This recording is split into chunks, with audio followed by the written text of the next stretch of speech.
What's going on, everybody? We are live here at that EFIN Sports Show. It's that EFIN morning after. We're going to wrap up week 10. We'll get into week 11. We'll be joined later by NFL writer Adam Hulse. Let's get it started.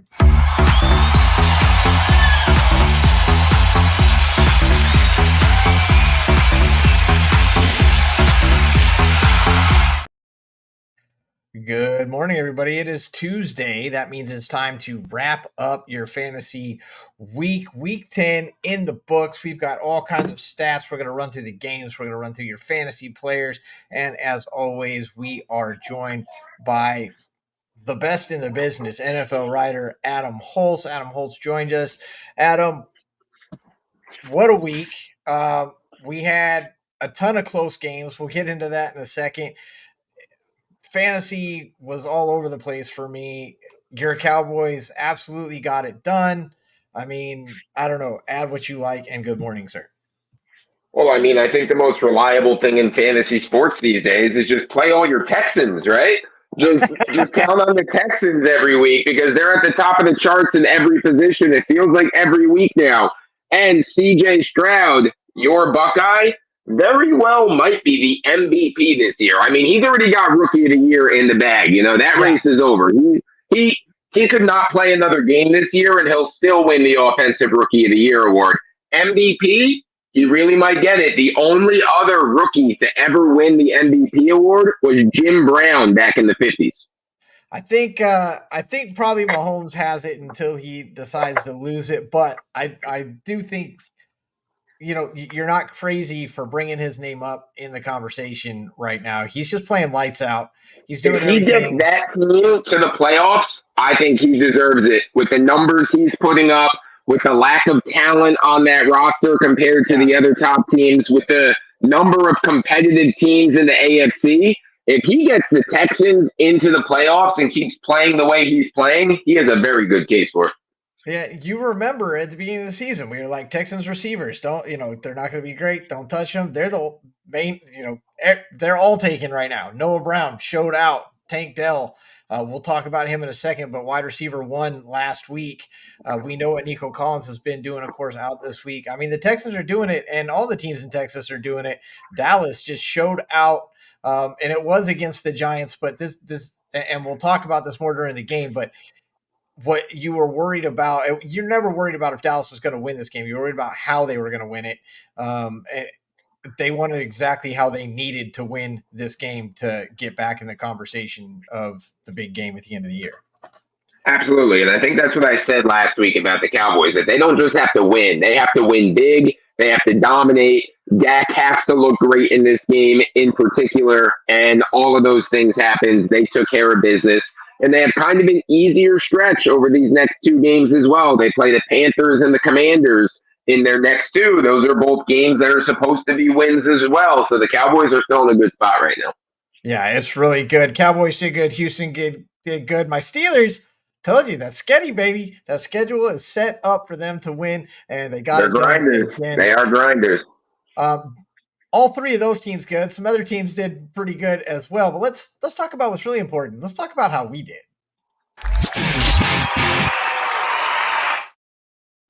You know that at the beginning of the season, before it ever started, we went through every team week by week, game by game. We told you exactly how it was going to turn out, and we've done pretty well. Although this week was a little more in the air, but that's all right. We'll talk about it. This week I went 8-6, and Adam went 7-7. This is our worst week yet, and still above 500. So both of us above 500.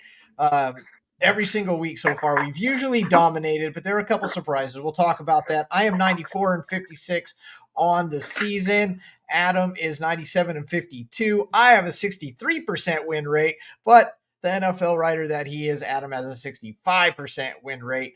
We talk about visitors versus home. Visitors are now 67-83, 83 in the win category, 55% of the time so far this year. But this is the fun stat. This is where it really gets fun, Adam.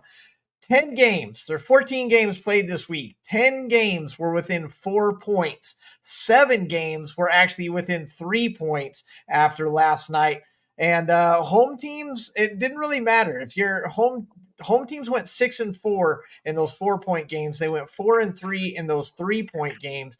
But man, 10 games, 10 of the 14 games within 4 points this week. That's crazy. That's cray. Yeah, and I think 4 or 5 of them were decided by a field goal as time was expiring, right? I mean, it was just one of Yeah. these crazy weeks where everything was competitive. A lot of the games came right down to the wire. That was an enjoyable week. This next week ahead kind of looks like it's probably going to be the opposite. I think there's like 5 double-digit spreads on the board this week. So this looks like more of a chalky week or a big upset week.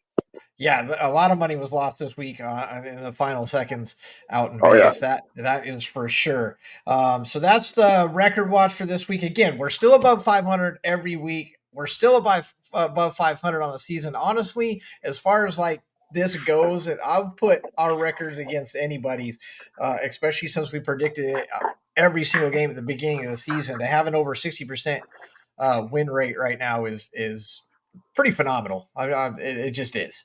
Yeah, I mean, winning 65% if we knew all of the variables would be extremely impressive, but to kind of do it blind without knowing the injuries and the hot teams and cold teams and things like that, I mean, around 65% is unbelievable. My only worry is that when we do this again for next season, people might have higher expectations that we're going to be able to live up to because I think we're just picking out of our minds right now. I think we do even better. Okay. Before we talk about the week in review, let's get you guys statted up.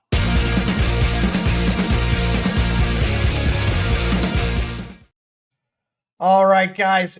Dak Prescott finishes as your QB1 this week. First quarterback all season. It took to week 10 for someone to finally repeat as QB1, but Dak gets it done.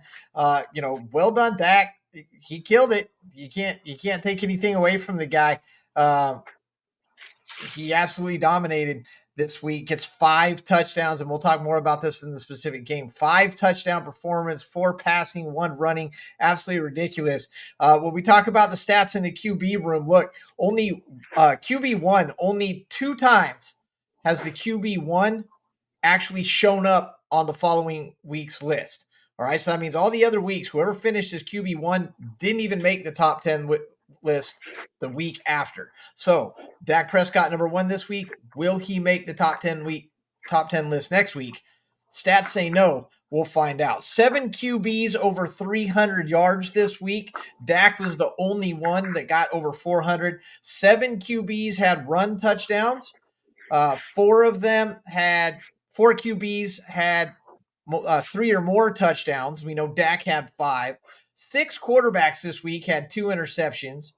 T-Law, Mack, and DeVito all got sacked 5 times this week. Zach Wilson was your leading quarterback rusher with 54 yards. And, I'm going to talk about this Mac Jones stat when we get to the game. Because it's interesting. This is the first season. Oh, wait, on the quarterbacks. Give him quarterbacks. We just talked about all those quarterbacks, so we're good. So we can get to the running back room. Boom. Running backs. There we go. Brian Robinson. That's what I want. Brian Robinson finished as your running back number 1. Same thing with the quarterbacks. Only 2 times has your running back 1 even made the list the following week. So finishing at RB1, chances are you're not making the list next week. It only happened twice. Brian Robinson actually hasn't been on this list since week 2. Where did he finish? Number 1. The guy only does number 1. He just only does it every 8 weeks or so. But he finishes number 1. The interesting thing here, of course, is that Brian Robinson only had like 30-something, 38 rush yards. He did 119 yards on receptions. We'll get more into that into the game. But Brian Robinson does finish as your running back 1. In week 10, 6 running backs, only 6 got over 100 yards. Of those 6 running backs, only 2 of them actually made the top 10 list. So 4 running backs over 100 yards didn't even make the top 10 running back list. B-Rob, of course, did it through the air. 6 running backs had a touchdown reception this week. 3 of those made your top 10 list. 6 running backs had rushing 16 running backs had rushing touchdowns this week. Only Gibbs had 2 touchdowns this week. Gibbs is the only one with multiple touchdowns this week. First week, CMC gets 0 touchdowns, and 2 Steeler running backs make the top 10. You can see down there at 8 and 9. Pretty phenomenal. Pretty happy about that. We got a nice stat here, and I want to show this from Ben Holloway at Ben DTS Podcast. Pittsburgh Steelers have been outgained in total yardage for all 9 games, every single game this year. They've been outscored by 26 points. The Chargers have outscored their opponents by 24 points over the season. Steelers are 6-3. Chargers are 4-5. That's a nice stat. Thanks for that, Ben, helping us get all statted up on the day. Also in the running back room, first week all season without a new name on the running back list. We had a couple new names on the quarterback list. Dak Prescott becomes the first quarterback to finish twice. We know that. 6 QBs now have 3 games, a 3-game streak or more. Hurts has 8. QB1 has only appeared on the list 2 times. Back into the running back room. Sorry about that slide being out of order. 43 different running backs have now made the top 10 list, with Singletary, Warren, and Harris showing up for the first time. CMC stands alone, 7 visits on the top 10. Brian Robinson, the only one to finish number 1 twice. So Dak finishes number 1 twice. Brian Robinson finishes number 1 twice. It's now happened same week. Took 10 weeks to get it done. Eckler, CMC, and White are the only running backs with an active streak. And actually, White got bumped last night. So actually, Eckler and CMC are the only backs with streaks out of all the running backs in the NFL. Eckler has 3, and of course CMC has 7. Into the wide receiver room, Keenan Allen finishes at number 1. Keenan Allen is not only the only wide receiver to finish at number 1 more than once, he's done it 3 times. This is his 3rd time out of the 4 times being on the list. Of course, CeeDee Lamb has made this list the last 3 weeks, been in the top 2 the last 3 weeks. CeeDee Lamb absolutely destroying. Actually got outgained by Cooks this week, but we'll talk about that. 5 times wide receiver 1 has not made the list, so a little more even on this one. Tank Dell, we talked about wide receiver 1 last week, did not make the list this week, though. 2 Dallas wide receivers on the list with Lamb and Cooks. 2 Bengal wide receivers on the list, as we see with Chase and Boyd there. Keenan Allen, we talked about, the only one to repeat. Also the only one to get over 40 fantasy points 2 times. No one else has gotten over 40 more than once.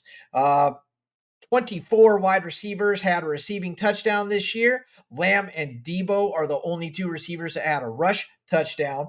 Only Allen and Lamb had 2 touchdowns this week. It's kind of interesting to think about all the receiving touchdowns there are, and only 2 touchdowns. Only 2 receivers, Lamb and Allen, had multiple touchdowns, and actually Lamb ran one of those in. So take that for what it's worth. 5 wide receivers over 150. 3 of those were over 170. Allen, Cooks, and Noah Brown. And whoo, man, that was a lot. It's a lot, and it's going to come up. A lot of that's going to come back during the show, but you are now all standing up.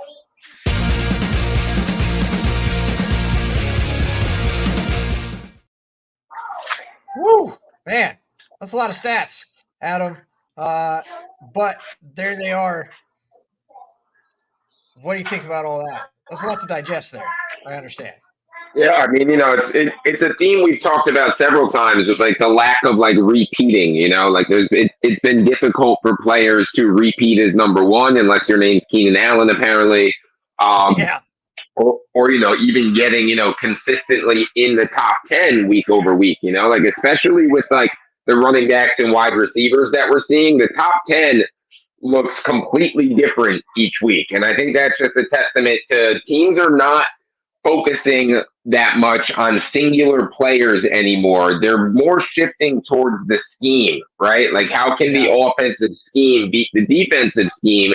And it's not necessarily forcing it to your best players anymore. When they do force it to the best players is in the big moments, right? When you need a play, you need a guy to make a play, you're throwing it up to Chase. You're going to Keenan Allen, like you're going to guys like that. But this new system is probably great for the NFL, but it's probably going to create more challenges moving forward over the next few years for fantasy football. I'll tell you who it's not great for, and that's for fantasy players. You get your lack of consistency. It's hard to, get something going when nobody's even streaking. Nobody's putting back-to-back weeks together. ETN gets his streak snapped at the top of the list. I mean, it's just there's a lot of moving parts, and it's really hard to put something together when your wide receivers and everybody else honestly is so inconsistent. AJ Brown is still on a 4-game streak because he was on the bye. Lamb, of course, is in a 3-game streak that we talked about, finishing top 2 3 games in a row. But like I said, 49 different wide receivers have made the list in 10 games. That just kind of shows you how it goes. Running backs are looking the same. We can talk more about that as we go over each game this week briefly, but it's all still important during the Fantasy Rewind.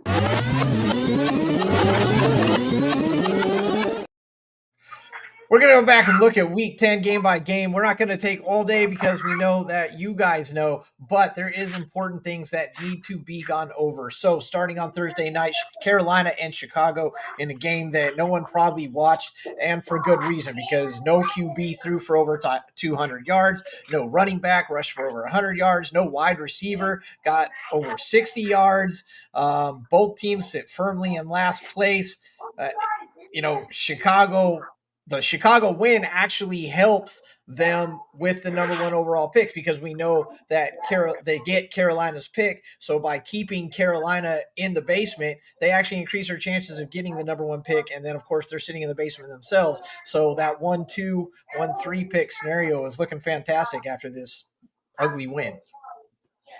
Yeah, and this was a game that we mentioned last week, that it literally means nothing to the landscape of the NFL. Neither of these teams have any shot of making it to the playoffs, and whether the Bears win or lose, it helps their draft case either way because they own the Panthers pick. So there was no way to spin this game as an important one for the NFL season, but with fantasy, that doesn't matter, right? Fantasy, every game's important because there's always players to target, so even when it's 2 bottom dwelling teams, there's still guys to talk about like Chuba Hubbard, like DJ Moore. There's always fantasy options regardless of the team's playing. Absolutely. I did find that stat interesting, that Chicago's win actually helped them get the first pick, because, finished with the worst record, but they put a notch in the win column, but it actually helps towards getting that first pick. So that was kind of cool. Head off to Germany, Indianapolis versus New England. Again, kind of a sleeper in this one. No passing touchdowns in this entire game. Again, no quarterbacks above 200. No running backs over 100. Hell, no running backs over 90 yards. No wide receivers over 85. Every quarterback that came into the game, and there were 3 of them, they all threw interceptions in this one. We know that Mac got pulled. The interesting here with Mac is that he goes 15 for 20.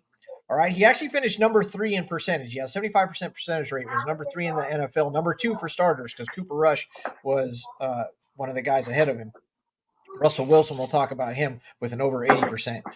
Crazy. Mac Jones goes 170. 15 for 20 over 170. All right. He got sacked 5 times. He had his interception. And then they bring in Billy Zapp, who immediately throws an interception and ruins the game. And you saw Belichick just like, what am I supposed to do? I can't make these guys good. JT finishes at RB 15. Ramondre Stevenson finishes RB 18. Really, I mean, there's Pittman Jr. finished at wide receiver 15. That was the best for anybody in this game at wide receiver. Again, another game that really meant nothing for anybody other than the fact that they let your players let you down if you played them. Yeah, I mean, we knew coming into this year that there was quarterback problems in New England, but like if they had any question within their organization, I think it's definitely set in stone now. We saw Bill O'Brien, offensive coordinator, lose his mind over Mac Jones during that game. He's seen enough of it. We know Bill's seen enough of it. Like at this point, like they really shouldn't do anything with quarterback. Yeah, like just let Mac Jones keep playing at this point because he's going to help them get a great draft pick. He's basically going to help himself get replaced by a better quarterback because he's just going to keep losing. Absolutely, it's freaking embarrassing. Houston and Cincinnati. We saw Houston take down Cincinnati. At the beginning of the season, obviously, we did not make this call. Maybe as the season's gone on, I'm sure that the odds makers probably gave Houston a chance. I know we all gave Houston a chance, but to see it actually happen was crazy. Complete opposite of the first two games. Both quarterbacks go over 345. All right. They both went huge. Stroud 356, Burrow 347. Both had interceptions. Burrow had two, but Stroud had a sack. Burrow got sacked 5 times. Again, he's one of your five quarterbacks, or one of your quarterbacks got sacked 5 times. Sitting at 22 on the year. Pretty crazy. Singletary gets 30 carries, 150 yards, and a touchdown. Finishes your RB1. Mixon 46 and a touchdown.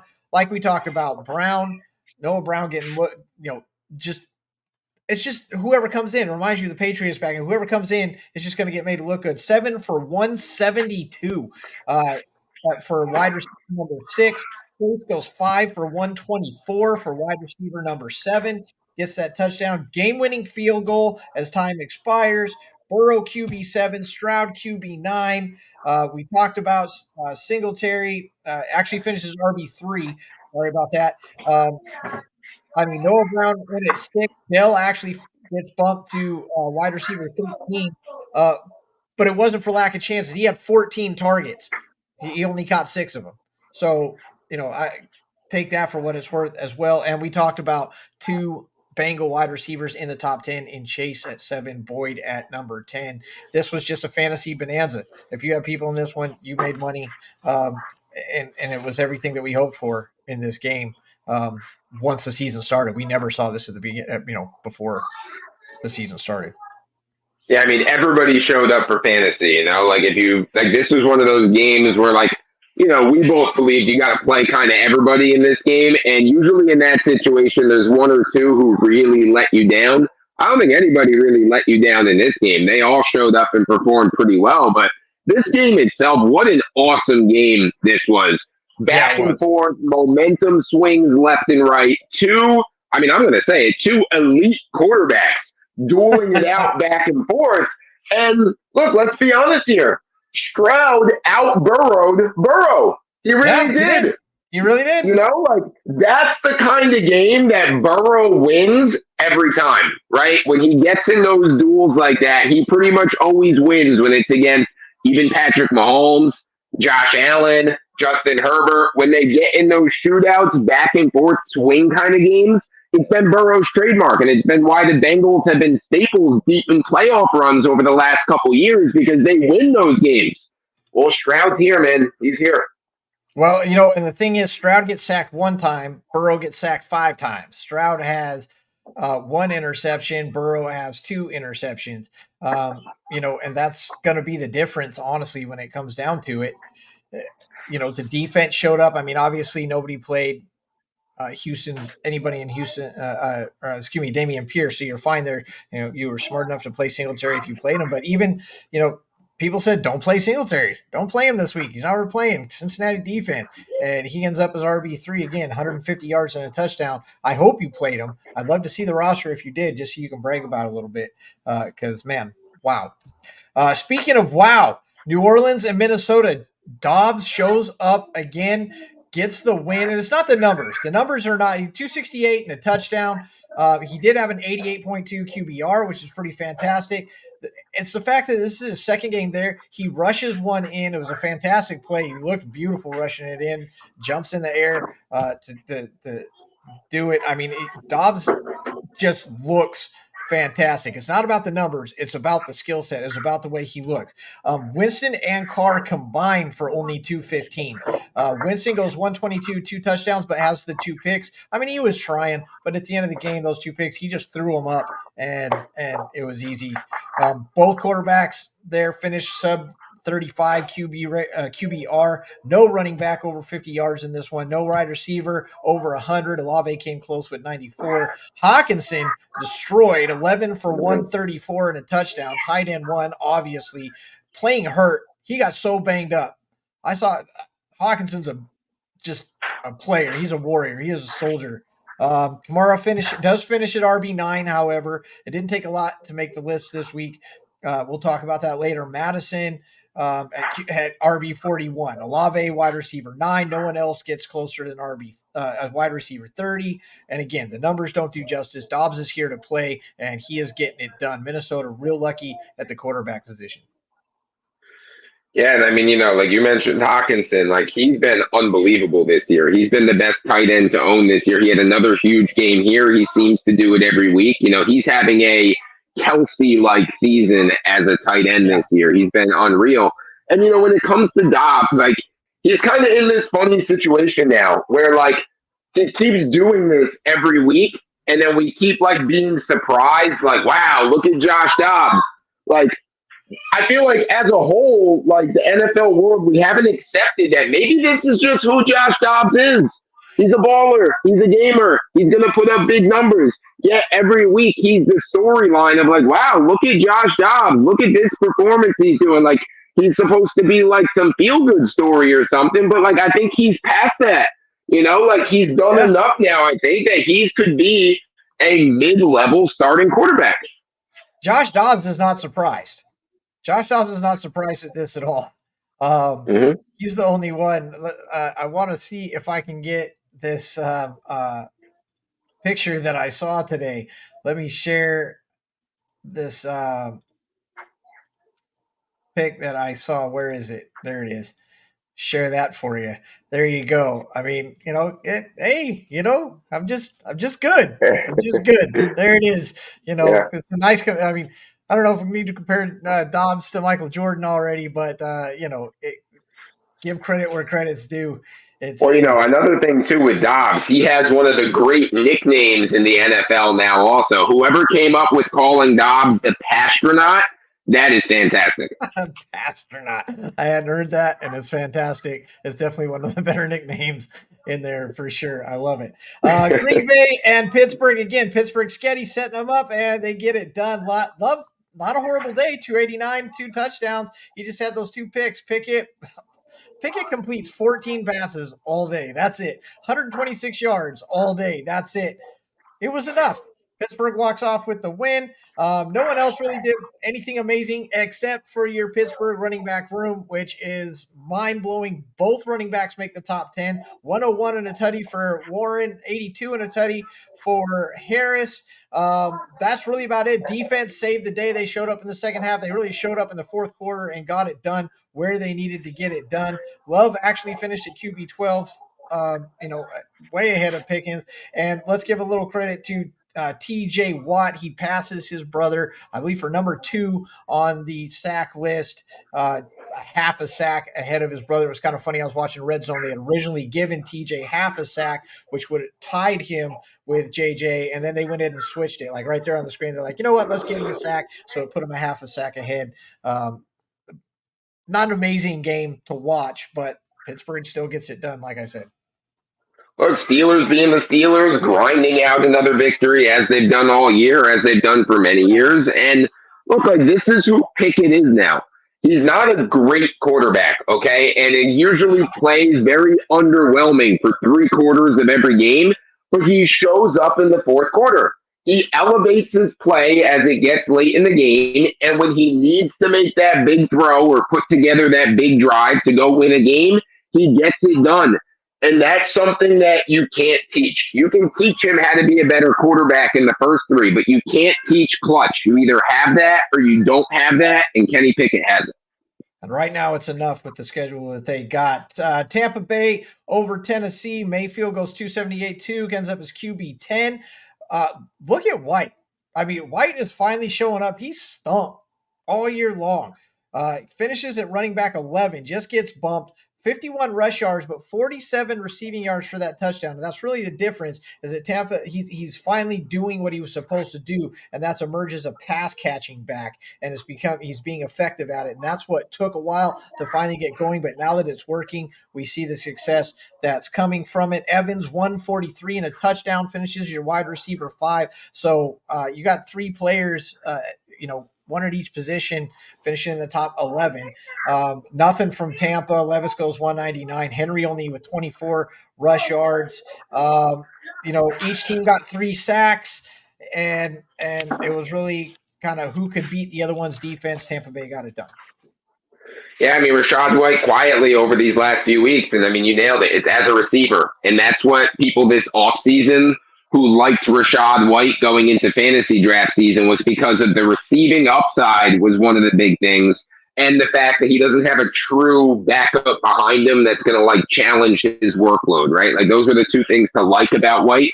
He's gotten the workload all year. He just hasn't done anything with the workload. But over the past few weeks, he's getting those catches and he's being productive with them. And then look, every week, I mean, it's just the Mike Evans show, right? I mean, every Yeah. game, like his entire career, regardless of who's playing quarterback, regardless of the defense he's facing, regardless of the other weapons in the offense, he just produces all the time. Like, how can you not love Mike Evans? I absolutely love Mike Evans. I have him every single year in fantasy. I buy all shares of Mike Evans, and I And he gets never undervalued regret it. every year in fantasy, it Every feels year, like, too. he's Him and always Keenan there. Allen. Him and I, Keenan Allen.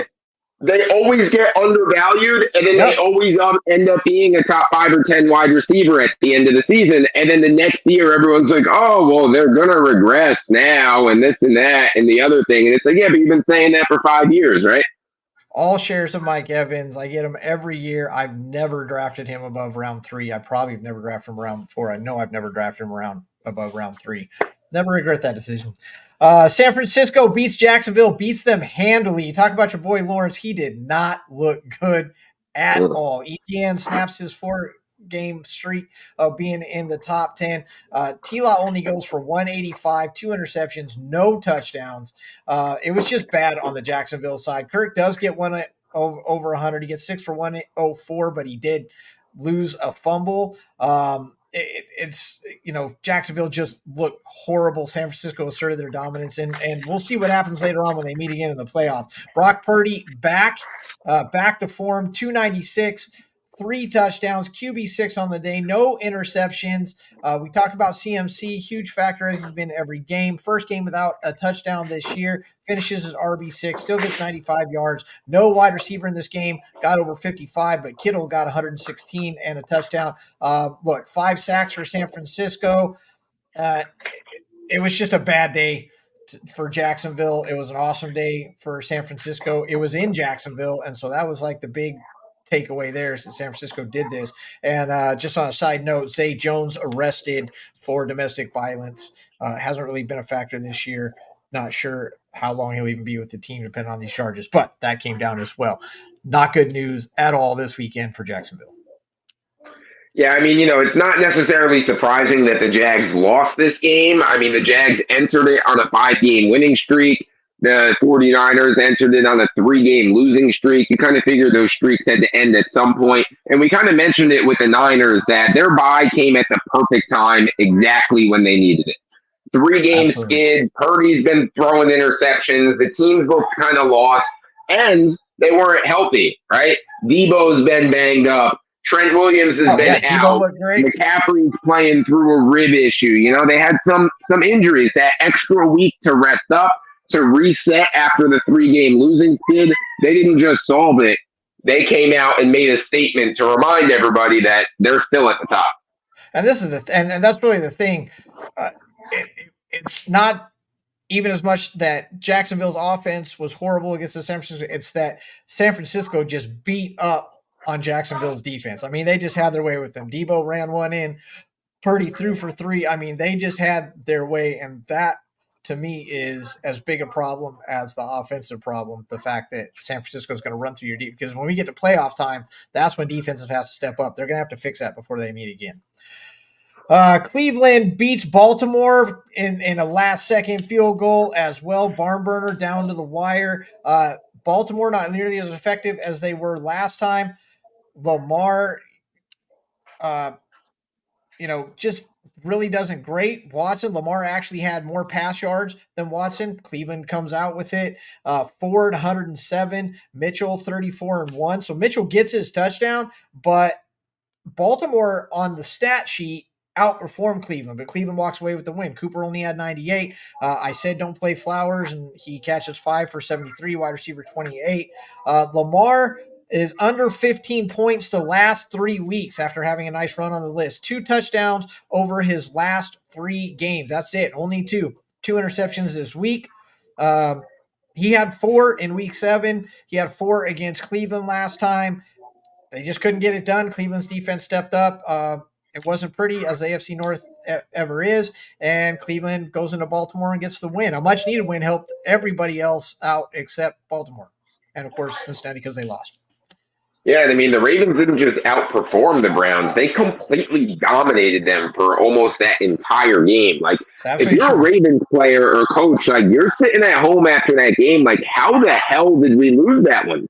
How did that happen? And if you're a Ravens fan, you're obviously just sick to your stomach after what happened in that game, because there's no way they should have lost that game with the way they played versus the way the Browns played. But they literally gave it to them at the end. And short week for the Ravens too. So it's going to be interesting to see on Thursday if I'm sure they're eager to get back on the field and try to get that bad taste out of their mouth. But back-to-back division games in a very tight division race coming up on Thursday, Ravens-Bengals.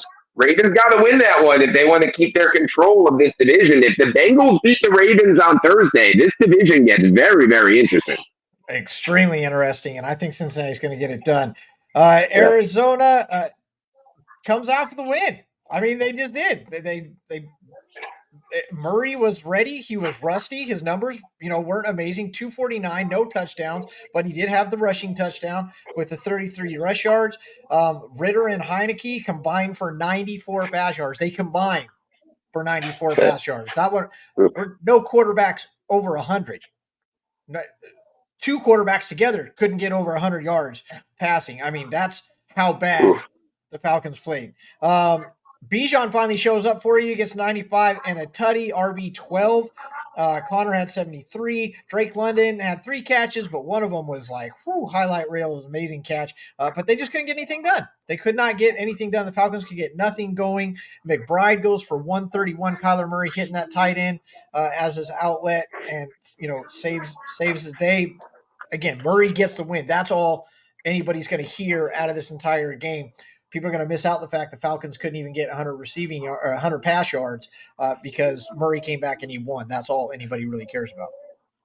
Yeah, I mean, Murray's timing was definitely off. His accuracy was definitely off. That's, not a big surprise. He's very rusty. He hasn't played in a while. But if you're a Cardinals fan or a Kyler Murray fan, the most encouraging thing besides the win is he was running around like his old self, and he hasn't lost a step. The speed's still there, the agility, the athleticism. He looked like vintage Kyler Murray, minus all the errant throws, right? But they came away with the win, and now all of a sudden, like, the Cardinals have become a confusing team now, right? Like, are they bottom of the barrel anymore with Kyler Murray, who can be a good quarterback when he's at his best? It's going to be interesting to see how that all plays out from a fantasy perspective, too, with guys like Hollywood Brown. You mentioned Trey McBride over the last 3 weeks. He's been unbelievable as a tight end. Him and Hawkinson are just like, the 2 tight ends to own right now. And when it comes to the Falcons, their quarterback situation is an absolute disaster. And what makes it worse is that they're not going to be bad enough this year to go get one of the top quarterbacks in the draft either. They're stuck in the worst case scenario in the NFL, and that's being in the middle of the pack. As a team, because you're not bad enough that you can, like, revamp and rebuild and do that kind of stuff, and you're not good enough that you're going to make any noise in the playoffs. So maybe they're a player for, like, some kind of veteran quarterback who might be available during the offseason, like if the Vikings move on from Cousins, or Ryan Tannehill maybe goes back with Arthur Smith. I mean, I don't know what they're going to do at quarterback, but, like, we're not going to see Desmond Ritter again next year. I can't believe. I don't know. I don't know if they have any choice. They have to fix it, and I don't know. I mean, Ritter he's shown flash. Detroit. Do they call Matt Ryan and ask him to come back to Atlanta? I mean, he ain't coming, but they're gonna have to get somebody. They're gonna have to get somebody who's available. They can go get Zach Wilson. He'll probably be available. Detroit at the Chargers. Who knows? Detroit at the Chargers. We said play everybody, and we were absolutely right. You guys do this anyway. Both quarterbacks go over 300. Goff finishes at QB8, 332 and 2 touchdowns. Herbert finishes at QB2, 373 and 4 touchdowns to his one interception. Monty gets 116 and a touchdown, finishes at RB11, just outside the top 10. Gibbs goes 77 for 2 touchdowns. Only running back to score 2 touchdowns this week is Gibbs. Eckler, 18 carries for 67 and a touchdown, plus his 7 receptions for 48 yards makes him RB4. Keenan Allen, of course, 175 yards and 2 touchdowns. This guy could not be stopped. Allen and Lamb, the only one with double reception games at 11 each. St. Brown, 156 and 1. St. Brown is for real. Let's run through that one more time real quick. Goff, 333. Herbert, 373. Monty, 116 and a tutty. Gibbs, 77 and 2. Eckler, RB4. Keenan Allen, 175. St. Brown, 156. This was a fantasy treasure trove. This was a bonanza. This was just fantasy points raining down from the heavens. Detroit, 3 rush touchdowns, 2 pass touchdowns. The Chargers with 4 pass downs and a run touchdown. Eckler was wide receiver 2. That's your problem with 48 yards. But fantasy-wise, you had no problem with this game. Amazing. Yeah, I mean, everybody showed up in fantasy, like you said, which isn't, super surprising, I guess, for the Lions, because the Chargers' defense has been an absolute disaster all year. I mean, maybe if you're a Lions fan, you're a little concerned that you gave up like 40 points. But look, the Chargers... They've been doing that all year, though. Yeah, but I mean, wasn't this the most Chargers game ever? They're going to dominate on the stat sheet. Another one-score game. They score basically 40 points, and they lose. That's the Chargers for you. That's the Chargers. That's life as a Chargers fan for you. That's what they have to deal with. I mean, like, you can't be a Bears fan or a Jets fan where you're just used to losing, like used to getting dominated every week. You got to be a Chargers fan where you're used to like just throwing up massive points, massive numbers, and still walking away with the L. That would not be a fun life. I'm glad I don't live it. Drew Brees, Phillip Rivers, Justin Herbert. 3 pretty good quarterbacks for the Chargers, but they don't win with any of them. None. Dallas at the Giants. I want to get this game in for you. It was disgusting. Dallas dominated, destroyed. Giants absolutely embarrassed on the field. Giants came with nothing. DeVito had 86 pass yards. 86. Barkley had 66 run yards. None of their wide receivers even got more than 35 yards, which makes sense since DeVito didn't get 86. On the other side of the ball, Prescott had the best game of his life. Over 400 yards, 5 touchdowns total. Threw 4, ran 1 just for fun. Dowdy goes for 12 for 79 and a touchdown. We know what Lamb did. 151, caught 1, ran 1. Brandon Cooks. This is the game that they got him for. 173 and a touchdown. Actually outperformed Lamb. Didn't outrank him, but yardage-wise, outperformed him. That second touchdown keeps Lamb above Cooks. Dallas's defense absolutely dominated. Prescott with a 5 touchdown. We can talk about this all day. The concerning factor, of course, is that Pollard goes 15 for 55, finishes at RB42, but Dowdy picks up the slack. Lamb picks up the slack. Prescott picks up the slack. We mentioned at the beginning of the show, Dallas needed to win this game in this way. We knew they were going to win, but they needed to win it just like this. They did exactly what they were supposed to do. Yeah, I mean, it was a confidence-boosting, type of win, that everything's kind of working on offense. And anything the Cowboys wanted to do, they did it, both offensively and defensively. Look, I mean, over the last 3 weeks or so, Dak and CeeDee is probably the best quarterback wide receiver tandem in the NFL. I mean, look at the numbers they're putting up in fantasy. They are absolutely destroying it. Like this isn't just like, they played the Giants, so they had a great game. No, they've been doing that against everybody lately. They did it against the Eagles also last week. So this is what they're doing now. They kind of shifted their offense to, instead of trying to force feed Tony Pollard and make him an elite running back, let's be honest, he's been one of the biggest disappointments this season. He had such high expectations and such high projections. He has not lived up to them at all. So props to Mike McCarthy, right? Mike McCarthy said, look, that's not working. Let's change what we're doing. a lot of times old school coaches like that get too stubborn. They want to just stick with what they want to do and like keep doing it until hopefully it works. So New York look, Jets. I've had my issues with McCarthy along the way. I think he's doing an excellent job this season. Remember, he's the one calling the plays now. This is his Yeah. first year in Dallas that he's calling the plays, and he recognized again that force feeding Pollard's not working. So let's switch it up. Let's throw it to the best player on our team, one of the best wide receivers in the NFL. If Pollard's not getting it done, let's just go to CeeDee Lamb every play.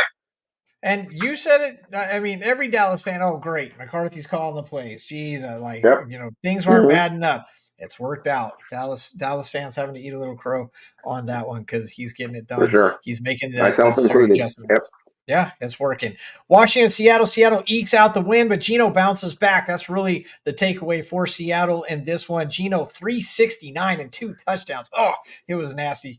QB5 as where he finishes up. Howell is now your fantasy QB3 overall. QB4 on the week, QB3 overall. Sam Howell, the same guy that we all said, what? WTF? What the hell's going on? They're tanking the season. They're not even going to try. Sam Howell, there's no way this guy can win. Fantasy QB3 on the season. 312 and 3, another 3 touchdowns for him. B-Rob, we talked about it, finishes as your RB1, not because of the 38 rush yards, but because of the 119 reception yards. Ridiculous.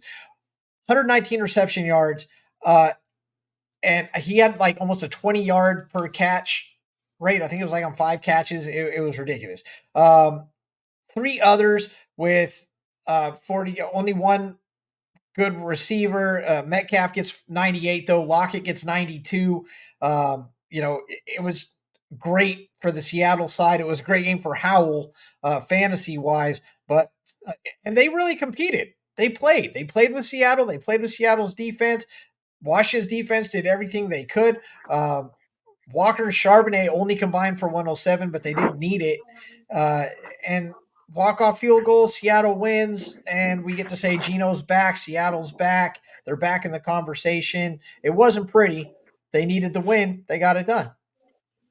Yeah, I mean, that's Pete Carroll football, right? Like Yeah. a lot like I said with the Steelers, grind it out. Don't make too many mistakes.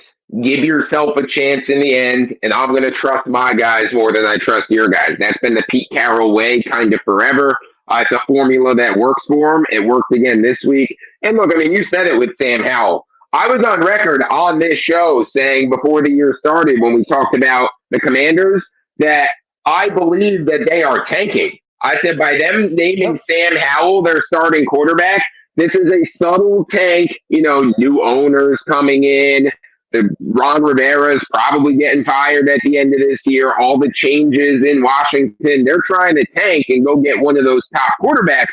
I guess I was dead wrong. I guess Sam Howell is a much better player than I gave him any credit for. He's been fantastic this year.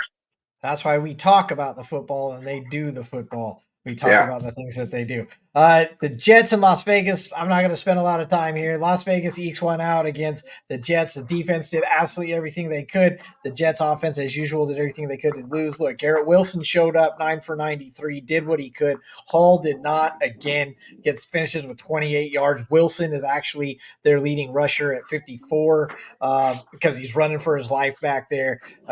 He's got the interceptions, 260. Zach Wilson, I feel bad for Zach Wilson. He's number 2 in sacks. He's been sacked 33 times. So aside from the fact that he's not the elite quarterback everybody wanted him to be, I mean, at least he might be able to play. We have seen flashes. We've seen fantasy numbers. We've seen him have decent games, have good drives. But when you're back there running for your life, it's really hard to do that. And he's only got 6 interceptions on the year. He's also only got 5 touchdowns, and that's because he has 33 sacks. He's number 2 in sacks. Sam Howell still owns a record on that one, which is even more amazing. Sam Howell sitting at fantasy QB number 3, or QB3 overall, being the most sacked quarterback in the league. But Joe Burrow's done that too. But Zach Wilson, 33 sacks, and they don't win. Am I surprised? Someone had to win that game, I guess, and so Las Vegas gets it at home. But, Zach Wilson, I just feel bad for the guy, honestly. Yeah, I mean, So I'm done feeling bad for Zach Wilson. I mean, there's enough of a sample size on this guy. It's been 3 years now. Like it's been 3 years with Zach Wilson. I think he's more than proven that he's not a starting quarterback in the well, that's why I NFL. feel I bad know for the him. Jets situation is bad, and he gets pressured a lot, and this and that, and whatever, and but so do a lot of other quarterbacks, and they don't look as bad as Zach Wilson. Zach Well, no, Wilson, that's by what the I way, mean. yeah, third Zach year in a Wilson. row that Zach Wilson ranks dead last in the NFL in quarterback rating. Dead Yeah, last 3 years dead in a row. last. But that's what I Dead feel last. bad about him That's because they never keep been marching done him out there. before. By the way, that's never been done before in NFL history. He's the first quarterback ever in NFL history to do that. He's But there you bad. go. And you know who else is bad, by the way? And like what these last two games tell us? Josh McDaniels is a really bad head coach because you get rid of him, all of a sudden the Raiders look confident. They're doing it with Aiden O'Connell at quarterback, and they're 2-0 with a coach who's never been a head coach or a coordinator before in his entire life. I love you, Harbaugh. But that's why I feel bad for Zach Wilson. I'm glad you bring that up. So at least Zach Wilson gets something. You're the best at being the worst. You are fantastic at being horrible. But that's why I feel bad because he's not good, and they keep marching him out there to get berated every week. They know he's not good. They have no other options, so they stick him out there. They've been doing it for 3 years. They know exactly what's going to happen. For 3 years, they've allowed this guy to just get the crap beat out of him by the media and us and everybody else, and he just has to take it. He can't. What's he supposed to do? He's like, I got sacked 33 times. Does anybody care? No, nobody cares. All anybody cares is that I have the worst quarterback rating. I get sacked over 30 times in 10 games. What am I supposed to do? Like, give me a chance to at least throw the ball like everybody else. I can at least be as good as Mac Jones.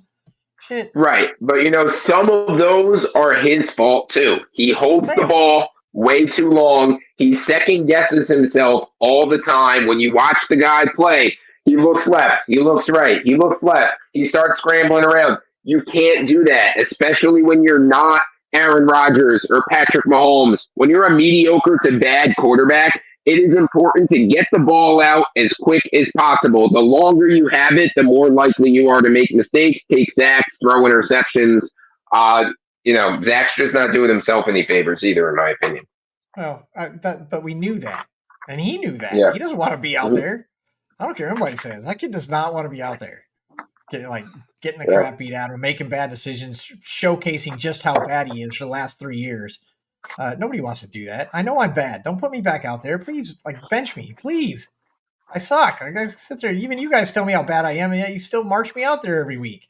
There's got to be a point where we got to blame the coaching staff a little bit. Be like, if he's so bad, sure. which he is, then put literally anybody else out there. Take the punter and make him play quarterback at this point. I'm just curious whose decision this is. Is this Woody Johnson's decision? Is this Joe Douglas's decision? Or is it Robert Saleh? Because they have brought in no quarterbacks at all. And Robert Saleh, in every press conference he takes, says there is zero chance that we're ever benching Zach Wilson. He is our guy this year. We believe in him, this and that and whatever. But again, whose decision is that? Because one of those three, right, is the one saying, I'm sticking with Zach, or you have to stick with Zach, or whatever it may be. Who's calling that shot? And, what are they really getting at it at this point? Well, they're trying to get a quarterback. And the thing is they can't even get into last place because the Patriots are sucking so bad. So they're still 2 games ahead of the Patriots. But they're trying to get that draft pick. And Zach Wilson's the one that has to sit there and deal with it all. Denver beats Buffalo last night, and that walk-off field goal takes 2 chances to get it because Buffalo they screwed the pooch all game long. They just mistake after mistake after mistake. If you watched it, you heard the commentary. It was 100% spot on. They shouldn't even have been in that game. I honestly am not – that's – to me, I'm spinning it. I'm doing the silver lining thing. The fact that Buffalo is even in that game is a testament to how good they can be because they shouldn't have been. So many mistakes. And what Aikman said it was supposed to happen happened at the end of this game. Buffalo made so many mistakes. There's no way they should have been allowed to win that game, and they were not. Both QBs under 200 yards. There's no stats here. Javonte Williams gets 79. He gets a receiving touchdown. Cook, 109 yards, still finishes at RB23. Murray gets your touchdown, RB16. Sutton is your highest receiver, 8 for 153 and a touchdown, 17.3 points. Buffalo mistakes everywhere. What I do want to bring up real quick is Wilson. Wilson goes 24 for 29, has an 82.8% percentage, completion percentage, number one in the year. This is the stat I want to bring up. Wilson has missed 9 or fewer passes in every game since week 4, aside when he played for the Jets because he missed 11 against the Jets. But since week 4, 11 is the most passes he's missed, and he only did that once. Other than that, it's been 9 or fewer. The guy's percentage rate is through the roof. The win rate is starting to show it. Denver heating up a little bit. They talk about catching fire. I don't know about catching fire, but there's smoke. And where there's smoke, there's usually going to be fire. There's at least smoke in Denver right now. Well, look, I mean, the Broncos are kind of doing what I thought they would do before this year started. And when we did our Broncos preview show, I said that, look, adjusting to a new head coach is always going to take time. But give Russell Wilson some time with Sean Payton, which whether you like the guy or not, I know he's kind of, a tough personality to like, but he's still a great offensive coach and a great quarterback coach. And we talked about, too, with the Broncos, their schedule softens up in a lot of spots. And they were one of those teams that could struggle in the beginning of the year, but watch out for them in the second half. They're on a 3-game winning streak right now, and that's kind of starting to come true that we kind of got to talk about the Broncos now as right in the mix for a wild card. Yeah, I mean, honestly, they're coming around. That's how we had them finishing at the end of the season. We're going to see how it all plays out once we get down to the end. I know you're kind of on a schedule this week. I can hear you in the car. We appreciate you sticking around. If you need to hop off, let us know, and we'll do that. Yeah, I just wanted to finish that review, kind of power through it real quick. But, yeah, I do have to take it out from here.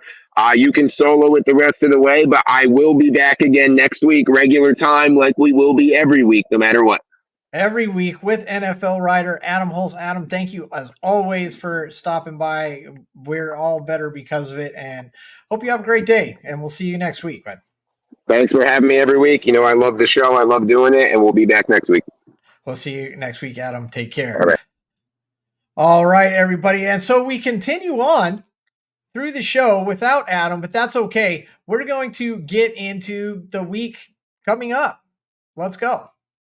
I still haven't made a slide for that. Probably do that every week. I said I'm going to do it. I haven't. Cincinnati and Baltimore opens up our weekly schedule this week. You're going to get fantasy points here. It's going to be an ugly game because it's an AFC North game. Again, we talked about last week. We had no quarterbacks over 200 yards. It was an ugly win. Baltimore statistically and on the game dominated this last game, and yet Cleveland comes out on top. Cincinnati really needs this win to come into Baltimore and do it as hard, but Cleveland did it, and I think Cincinnati can do it. Cincinnati's putting up stats. They got 2 wide receivers in the top 10 list this week. Of course, Burrow's in the top 10 list this week with the loss. It's going to be Baltimore's defense versus Cincinnati's offense, and Cincinnati's been able to do it so far. So I like it. Play your Cincinnati guys. Play Lamar. Do not play Flowers. I pick a running back. I think you're going to be fine with Gus Edwards. Mitchell's going to get some carries, but I think Gus Edwards is going to be your guy at the running back position for this one. Obviously Chase, I don't know if you want to go, with the other receivers, Burrow, of course, your usual suspects in this one, but I don't know if you want to reach too far for this game. The phone lines are open, by the way. I neglected to mention that earlier. It says call in now because, hey, you can call in now. And we'll take your call on the show. Tell us about how your fantasy week went. Tell us about your start sits. Do whatever you like, or just leave something in the comments. Either way, that works for us too. But feel free to call in. We set it up. We set it up for you guys, and we love to do it. Next on the slate, Pittsburgh at Cleveland. Pittsburgh's schedule has been awesome. They've been living up to the hype so far. And Pittsburgh, it's Cleveland's defense. They're in Cleveland. Pittsburgh has found a way so far. This one might be a bit tougher to deal with. I think you can bring Pickett back. Actually, I don't think you can bring Pickett. I wouldn't play anybody in this game because Pittsburgh's defense, I mean, they are allowing yardage to wide receivers, but they're not allowing a lot of touchdowns to wide receivers. Deshaun Watson has really not looked great, really ever since he came back. We remember the Monday night game earlier this season between these two. It was a barn burner. That's where Ford got brought into the mix. It's not that you can't get numbers against Pittsburgh, and you can. The bye week this week actually sets up pretty nicely as really Indianapolis, Atlanta, New England, New Orleans. So you're not losing a ton of people there where you have to go play somebody in these games. You're going to play Cooper probably. You're going to play Ford. You can throw Hunt in there. I don't know about the Pittsburgh side if you really want to take your chance with Pickens against this Cleveland defense. Cleveland defense still fantastic against the pass. Shutting Baltimore down completely, shutting Flowers down completely. So I don't know if you want to do that.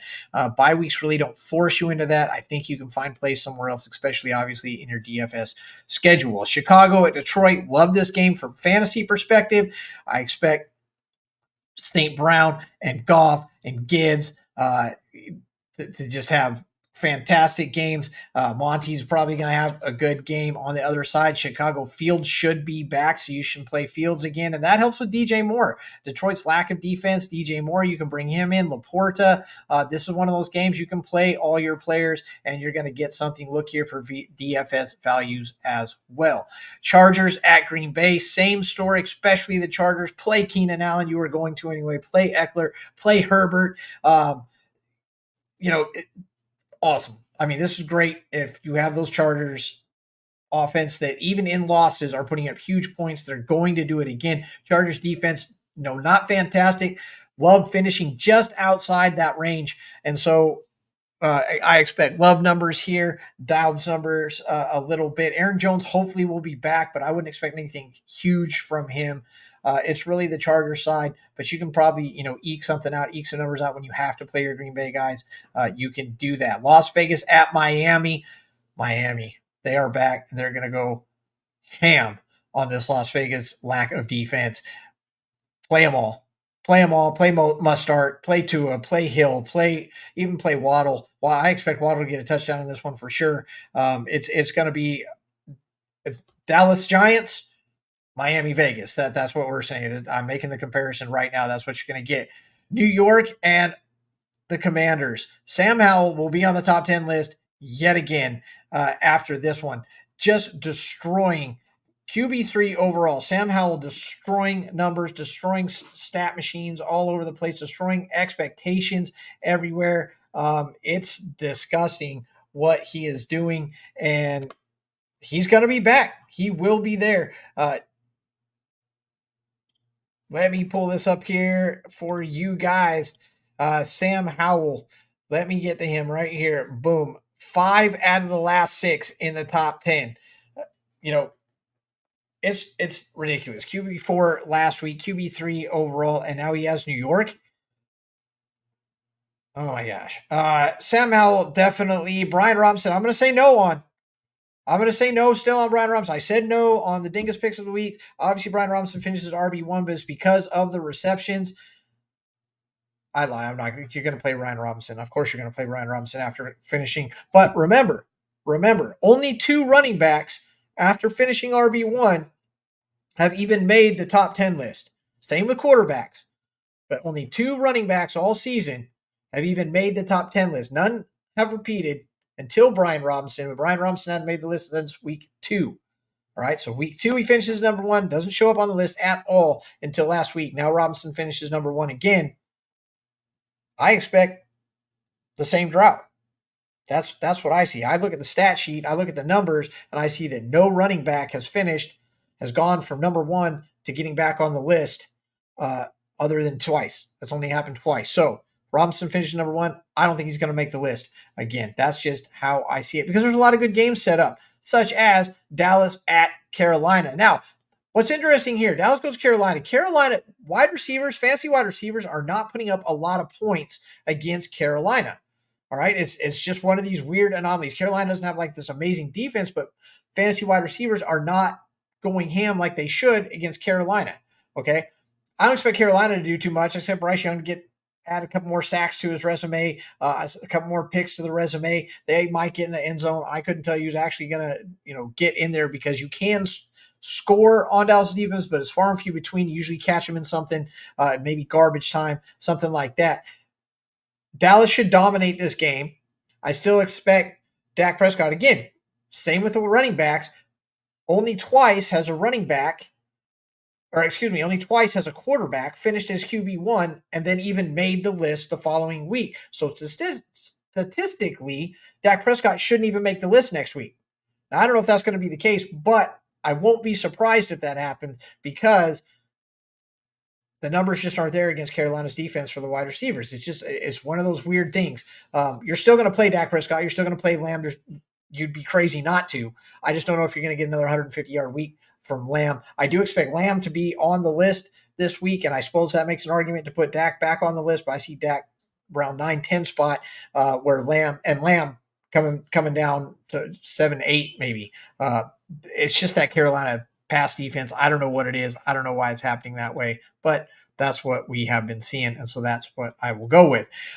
Tennessee at Jacksonville. Jacksonville better bounce back. Tennessee's a tough defense to do it against. I don't see a lot from Tennessee. Derrick Henry will bounce back from 24 wide receiving yards. Will Levis will have a better game than 199. Jacksonville will be back as well. Lawrence will get above 200. ETN will probably land himself back in that top 10 list. First time in 5 games that ETN was not on the list in week 10, but I expect him to make it back against Tennessee. I know Tennessee's run defense and all that, but ETN's been killing it. Jacksonville had been killing it until San Francisco, and they need to make a statement in this game. We're going to learn a lot in this game about Jacksonville. Whether or not they bounce back, we will see what happens. I think that they will. Arizona at Houston. If you are a Houston owner, Stroud. Nico is hopefully back, so be careful with your Noah Brown play. Tank Dell, again, 14 targets. He just only caught 6 of them. 14 targets. So Tank Dell is getting the target. Stroud, of course, through the freaking roof right now. Stroud is the hot guy, although Sam Howell's one really people should be talking about. Stroud is top 10 2 weeks in a row. These young guys are getting it done. Stroud and Howell getting it done. Stroud should have a huge game against Arizona, but Arizona will not go quietly with Murray back. I don't know that you play anybody but Murray other than McBride. Running back, wide receivers, I don't know if you want to go there. Connor has 73. Not a great showing for any Arizona wide receivers, but it is Murray's second game back. And so you have to expect it to get a little bit better, but I don't know if you're going to get like huge fantasy numbers here, even for Murray. Houston's defense has been stepping up. I see a Houston win in Houston. I see huge numbers from the Houston side. Singletary, you'll play him. You'll play all the usual suspects in Houston, and Houston will probably pay off for you. Tampa at San Francisco. Tampa playing better than I thought. That defense doing well. I don't think Evans is going to have 143, but he will be the top receiver again. San Francisco have been doing really great against the run, so I don't know if White's going to make the list this year, this week. He gets bumped to number 11, just short of the list for week 10. I don't think he comes back against San Francisco. Tampa will get some plays. You can pass on San Francisco. You can get some numbers here. San Francisco should win this game. The defense should come out, and we should get the same Brock Purdy. Brock Purdy, I think, will probably get another interception in this one, but I wouldn't be surprised to see another 3-touchdown game. San Francisco dominate at home for the win, coming off that big win last week. New York at Buffalo. Interesting game here. Buffalo 100% should win this game, but they 100% should have won last night. They are at home, and they lost at home last night. They got to play the Jets. That Jets defense is no joke. Probably the best in the entire NFL. They will give Buffalo trouble, and Buffalo's going to have to clean up those mistakes. If they play like they played last night, Buffalo will not win this game. Put that down. And it's not because of Zach Wilson or anything else. If Buffalo plays like they did last night, they will not win this game against this New York Jets defense. The Jets defense will hold them down just enough so that Zach Wilson can get something in the end zone, and it will be enough. But I don't think that's going to happen. I think Buffalo tightens up. They are a playoff team. They should be playing at a higher level. I think that they will in this game. It's not going to be amazing numbers, not against this defense. Your fantasy players are going to suffer. You're going to play them, but they're going to suffer against this defense. Do not expect big numbers coming off this game. You'll probably see some dingus sits out of this game as well, but Buffalo should still win this game. Just fantasy-wise, DFS. I don't know if you really want to go here, but maybe that's the trap. Seattle at the Rams. I expect big numbers here from all the way around. The Rams coming off the bye week. Everybody's going to be fresh. I think they're going to show up. This Seattle defense can be beat. And I think because of the bye week, you're going to see big numbers coming out of Los Angeles. I think you'll see about the same numbers you saw this week coming out of Seattle, almost identical. Again, Metcalf with 98, Lockett with 92. Maybe JSN will be replace one of those guys on that list. Walker and Charbonnet combined for just over 100, I think, this week. And that's probably what you're going to see. You're going to see a split up backfield.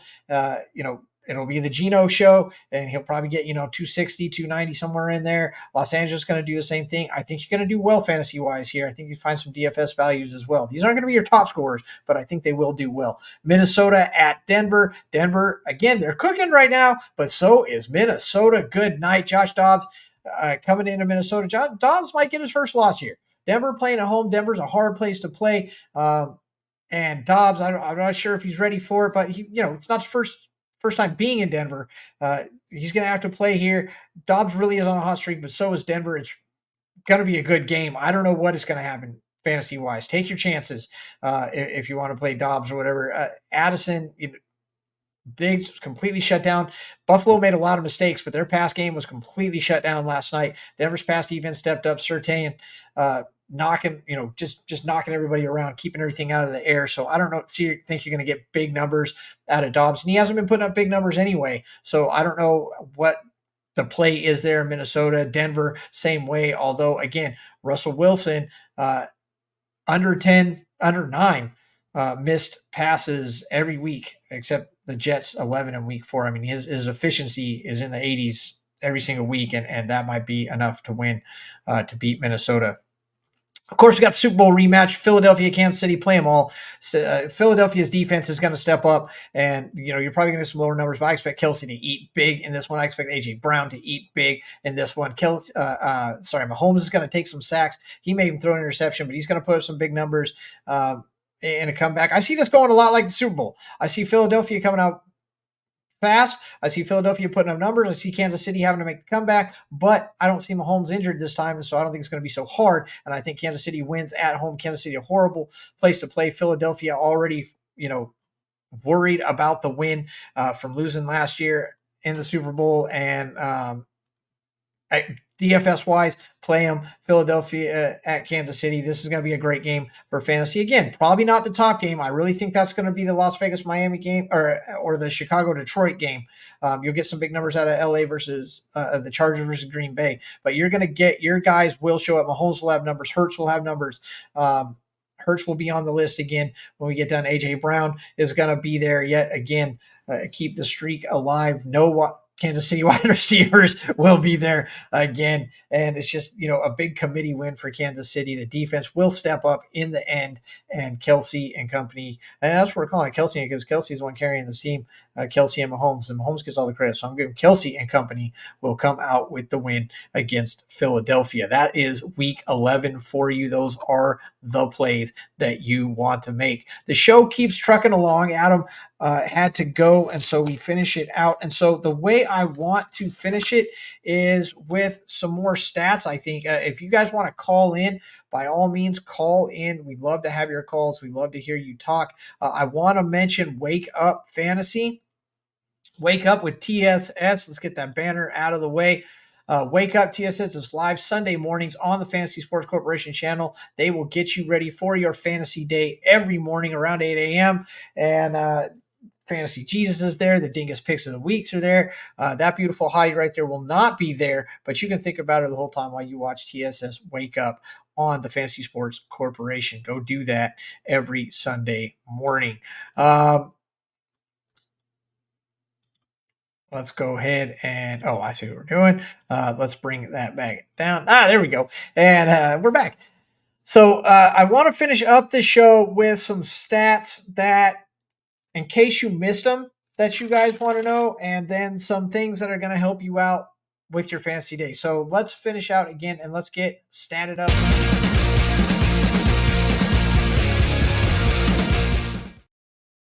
I want to bring up this one again from Ben over there. because it's just an amazing stat. Ben Holloway at Ben DTS Podcast. The Pittsburgh Steelers have been outgained in total yardage for all 9 games. They've been outscored by 26 points. The Chargers have outscored their opponents by 24, yet Steelers are 6-3, Chargers are 4-5. And that's how it goes. I mean, the schedule, the eking out the wins, the showing up when you're supposed to show up, the finishing. That's what it comes down to, finishing. Pittsburgh able to finish, Chargers not, and it's not a great life to be a Chargers fan all the time. That's really what that comes down to. It's crazy. Some of these numbers I want to get into with you guys. We keep these stats. We run these every week. Quarterbacks across the season.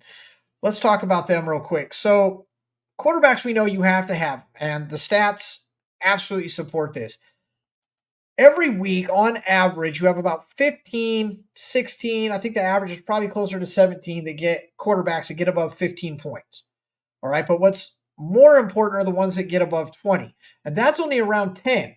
But from 15 to 10, that's still pretty good. Okay. So you've got 10 quarterbacks every week, and you're hoping you have one, but you're talking about a 10-team league, 12-team league. That's enough there for everybody to eat. Okay, so 10 quarterbacks on average every week get above 20 points. Okay, this week only 1, 2, 3, 4, 5, 6, 7, 8, 9. 9 quarterbacks have gotten above 30 all season. So 10 quarterbacks get above 20 every week, but only 9 have gotten above 30 all season. Prescott did it this week.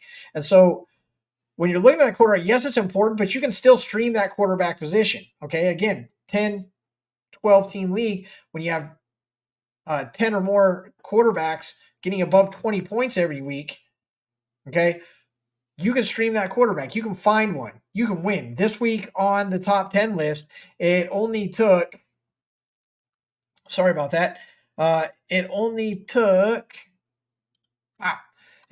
19 points. 19 points to make the top 10 list.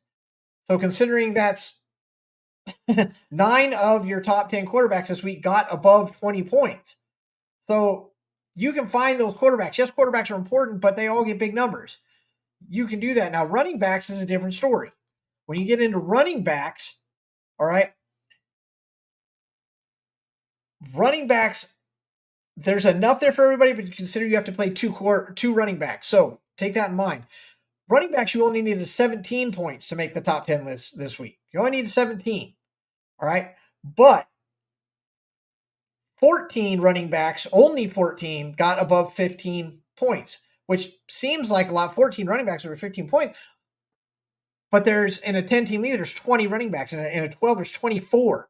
And only 15 got even above 15 points. You want to get into the elite category to make the top 10 list, you had to be above 17. Okay. So above 20 points, it was only 5 this week. And that's about the average. I say the average is about 6.5.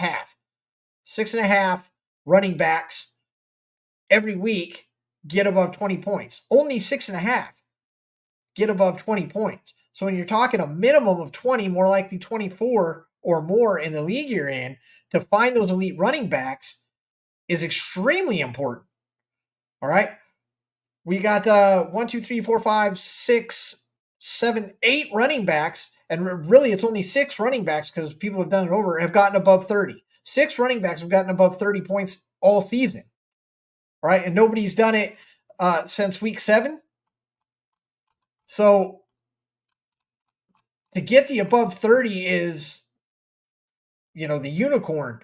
But to get above 20 is extremely important to find that running back. And then it makes it even more difficult in the fact, like we said, if at quarterback and running back, only 2 number 1 running backs have even made the top 10 list the next week. Okay. Almost nobody is on a streak right now. No, almost nobody. ETN just had his 4-game streak snap. Okay. Eckler's made the top 10 list 3 times. He's on a 3-game streak. 3-game streak. Okay. And that's it. That's your streak, other than CMC. CMC's on a 7-game tear. He's on a 3-game streak because he had a bye week. But Eckler and CMC are the only guys on a 3-game streak. That's it. So finding those running backs every week, it's very important. Waiver wire, trades. Okay, ETN had been on the list 4 weeks in a row. He finished as running back 1, 2, 4, 5. Right, then he went on the bye, and he missed it this week. I think he'll be back next week. So ETN, a great one to have. Kamara, last week was the first week in 7 games that Kamara wasn't there. Kamara's been on top of the list 6 out of 7 weeks, right? Just ekes in at number 10 this week. That's 17 points. He's the 17.8. All right, but the running backs are all over the place. All right, 43 different running backs make the list. 2 from the same team this week. 2 from the same team. Who would have guessed that? Did you have both? You running both Pittsburgh running backs? No, you were not. Show me that lineup. Didn't happen. Okay, so running backs, you've got to find them every week because they're different every week. The running backs are different every week. It's a crapshoot. Only 2 running backs are on a 3-game streak, if you want to call 3 games a streak. Nobody else is doing 3 in a row. Okay? Wide receivers. Wide receivers, kind of the same story. Okay, wide receivers takes 19.7 to make the top 10 list. Obviously, a lot more receivers, a lot more work. This way the game is set up. But 19 wide receivers this week finished above 15. And that's right about the average. I'd say take out week 2, which is the outlier for all these stats, and it's about 21. Usually 21 receivers will make it above 15 points, but that's not enough to make it in the top 10. Again, we're talking anywhere from 20 to 30, because a lot of even 10-team leagues run 3 wide receiver sets. So 20 to 30, move that over. Okay, 24 to 36 for your 12-team league. Well, only 21 are making it above 15 points. So 15 is kind of a good day. Here's the drop-off. Above 20 points, there was only 9 this week. And that's average. 9 is right down the middle. Only 9 wide receivers every week get above 20 points. Now, usually 3 wide receivers will actually get above 30 points. So if you have those big name performers, okay, we've got 1, 2, 3, 4, 5, 6, 7, 8, 9 different receivers. It's happened like 13 times, but 9 different receivers have gone over 40. Okay, Chase is the only one to go over 50. 9 different receivers over the entire year have gone over 40. That's the entire year. Okay, usually 3 go over 30, but only 9 go over 20. Only 9. Out of all the wide receivers in your league, you've got to try and find those 9. And again, the consistency isn't there. Allen is the only one to repeat as a number 1, but it's not like he went back to back. He had weeks 2 and 3, but then he doesn't get wide receiver 1. He actually only made top 10 list 1 time until this week, where he finishes number 1. Okay, streak-wise, you're talking about A.J. Brown. Hill broke his streak. He's got 4 times since week 5, and of course he was on the bye. So he's got 4 times in 5 games. And we know that about Hill. Lamb is on a streak right now. I think that will continue for the top 10 list. And A.J. Brown is on a streak. A.J. Brown's on a 4-game streak right now. But other than Lamb and A.J. Brown, again, A.J. Brown's on a 4-game streak. Lamb's on a 3-game streak. No one's putting together a streak. I'm not calling 2 games in a row a streak. I won't do that. But nobody's going 3. So just like the running backs, you have to find those wide receivers because it's not the same ones every week. You're looking for the matchups. You got to work the waiver wire. These stats blew my mind putting them together. First of all, they should blow your mind. But they're also very important to your fantasy game. All right. Take those stats, use them, enjoy them. You're all statted up.